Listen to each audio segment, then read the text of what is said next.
Hey up everyone, and welcome back to another episode of Write Good Poetry with me, Sophie Sparham. This week we're going to look at the poet Jonathan Kinsman, and more particularly a book from his pamphlet which came out last year called Witness, which I'm very excited about. So I'm going to read Jonathan's bio before we get into it from pamphlet, just to tell you a little bit more about him. Jonathan Kinsman is a trans poet from Manchester. Raised Church of England and with a background in theological studies, he lives his life marrying his spirituality with his queer identity. As well as being a founding editor of Rigwelter Press, an associate editor of Three Drops from a Cauldron, he is also a multiple slam finalist. His debut pamphlet, Ampersand, was joint winner of the Indigo Dreams Pamphlet Prize 2017. So, I met Jonathan in Chesterfield, I believe, doing a gig together, and he was just a dead sound poet, really liked his work, thought it was really cool. So when this came out, when Witness came out, I thought, I'll grab a copy of that, I reckon I'll enjoy it. And oh my days! It blew my tiny sparrow mind. I really, really loved this pamphlet, and I really wasn't sure if I would like it or not because of what the kind of subject matter is, but it was amazing. So when this pamphlet came out, I thought, right, I've got to get a copy of this. Really love Jonathan's work. I reckon I'll be right down with this. And I wasn't sure if I was going to be or not because it's all about the disciples and the retelling of the disciples' story from the Bible. Now, I'm not religious at all, so I was like, I don't know how I'm gonna, feel about this, but I thought I'm gonna read it and just see what I think. And I'm so glad I did, because it was just such a beautiful pamphlet. It's just so beautiful, and I was reading it and I was like, oh my days, it's so nice. And on the back, the kind of blurb says, Witness is about taking the gospel back to its radical roots in a time that has poured whitewash over it. This is a story about a man executed by the state for saying things they didn't want to hear. This is a story about those that followed him. And it is exactly what it says on tin. It's a really radical pamphlet, and it's amazing. And I was moved when I read it. So I thought, I need to talk about it. I want to talk about one of the poems. So I chose my favourite poem from the collection, which is Simon the Zealot. And I thought, yeah, I'm going to read that. Have a look at that this week. So here it is. You say, give me a gun. I'll shoot my way out. But nobody does. When you're caught in the trap, and from land and sky comes everything you prayed might pass over. Hit some other city, anywhere with thicker walls.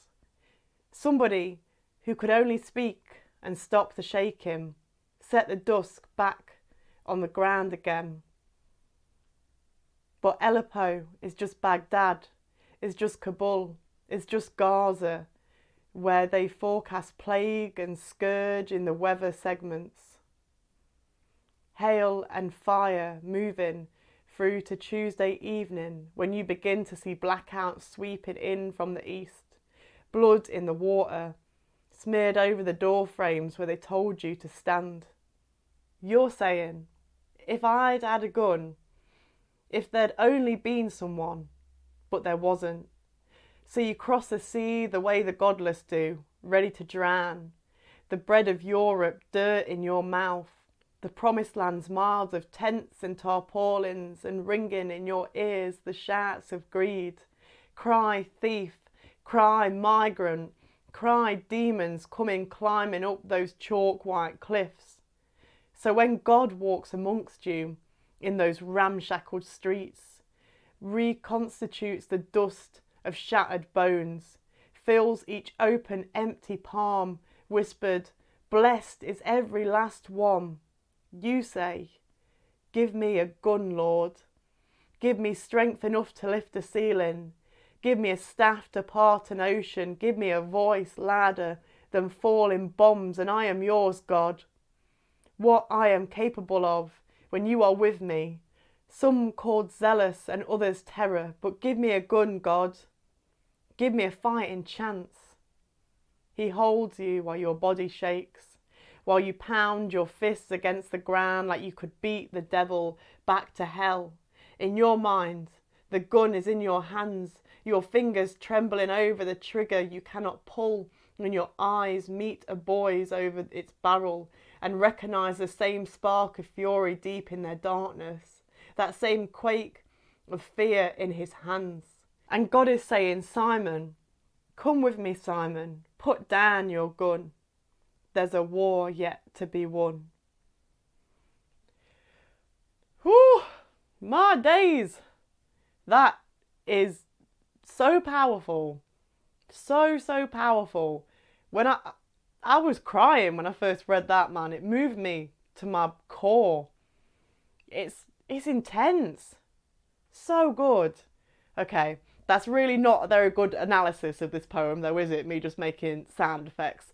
So let's have a look at it in a little bit more depth. So in this poem, how I read this poem at least, Jonathan is retelling Simon the Zealot's life before he joined God, and he's portraying him as a refugee, you know, and talking about this kind of desperation and this feeling of godlessness and this anger and hopelessness that refugees feel, you know, when their home is being absolutely torn apart by bombs and they have to leave, you know, that they have to leave, they have to take these chances, they have to try and cross waters, they have to go to places and go to refugee camps where they don't feel, you know, wanted or comfortable and just feel stripped of absolutely everything.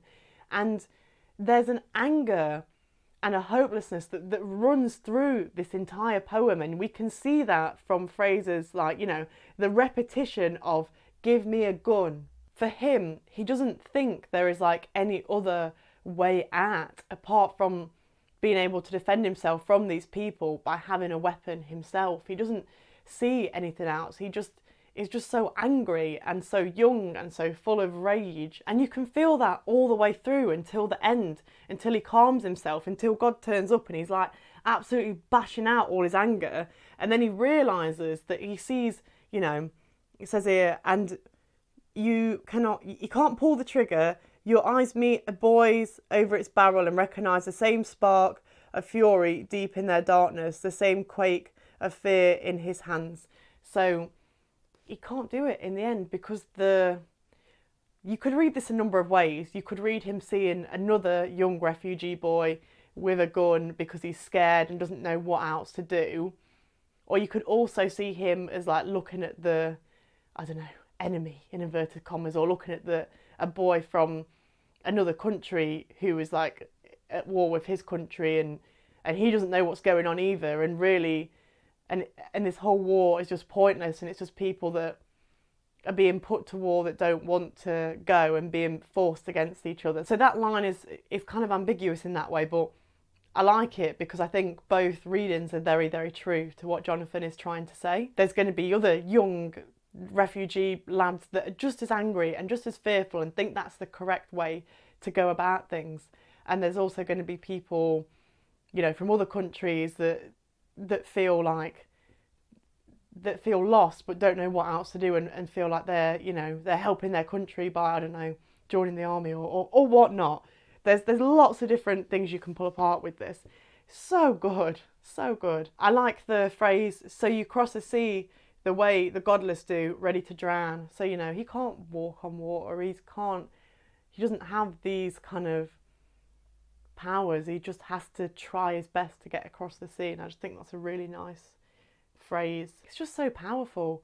And I think he has this expectation that in order to believe in God, that he, you know, God has to do this thing for him. If God was real, he'd do this, he'd do that, he'd do this. And the case at the end of this poem is like, it's not the case. The God that you want is not the God that wants you to follow him. You know, when you come face to face with him, he's different to what your expectations are. And then you feel this anger falling away from Simon and realising that that's actually not a bad thing. And there's another way to do things. And it kind of reminds me of the Martin Luther King quote that says, "Darkness cannot drive out darkness, only light can do that." So, and that's what I think kind of really summarises this poem well, is that these people, like this guy in this poem, he wants to fight back because that's the only way he knows how to tackle what's going off in his country. But actually there's another way of doing things, and at the end he is enlightened and goes on to live a very different existence and is very changed by his meeting with God. And yeah, I really liked it.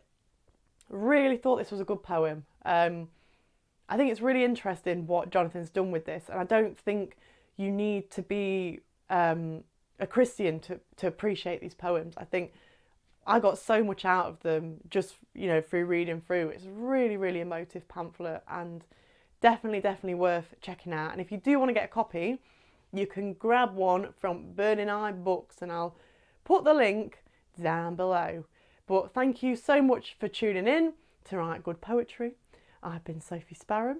If you haven't done so already, please give us a subscribe or a like, and I'll put a link to my Patreon up there if you want to support in other ways. But it's cool if not. Just do your thing, innit, man? Just do your thing. Thanks very much, and yeah, catch you next week.